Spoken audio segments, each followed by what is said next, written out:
Em nome do Pai, e do Filho e do Espírito Santo. Amém.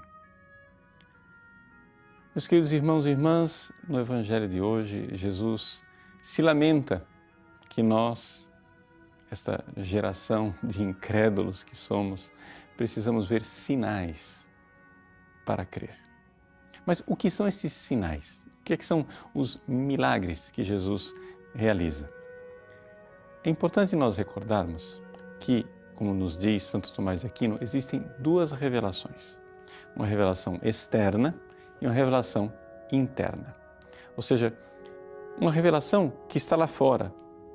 Deus que se encarna, que se faz homem, morre na cruz. Deus que abre o Mar Vermelho. Ou Deus que age na vida das pessoas. Uma revelação que vem ao nosso encontro também através da pregação da igreja, de tantas coisas que nos chamam a atenção para Deus. Mas existe uma revelação interna, ou seja, a palavra de Deus, ela fala no coração de todos os homens, mesmo dos mais afastados de todos os pagãos. Imagine um homem mau e pagão, ímpio. De alguma forma, a palavra, o Cristo, está tocando o coração daquela pessoa. É aquilo que em teologia nós chamamos de graça suficiente. Ou seja, existe uma brisa suave, uma palavra, um sussurro de Deus no coração de todos os homens, que é suficiente para que eles creiam e se voltem para Deus. No entanto, a humanidade que vive no barulho do mundo não presta atenção para esta voz de Deus que está no seu coração. E aqui está a grande dificuldade. Ou seja, é importante que você entenda que essa palavra interna, ela é real, é um dado de fato, porque senão ninguém se converteria, nenhum pagão se converteria se não houvesse um apelo da graça interior. Então Deus vem ao nosso encontro, Deus nos socorre, já que nós não estamos prestando atenção nesses apelos da graça no interior do nosso coração, já que a humanidade tola não vê que Deus todos os dias, várias vezes por dia, está convidando para amá-lo, para buscá-lo, para aceitá-lo, então Deus tem compaixão de nós e nos manda uma revelação externa. Essa revelação externa, ela foi preparada longamente, não é, pela revelação do Antigo Testamento, até que finalmente o Verbo se fez carne. E Jesus então realiza milagres, fala a sua doutrina, explica as suas verdades sublimes.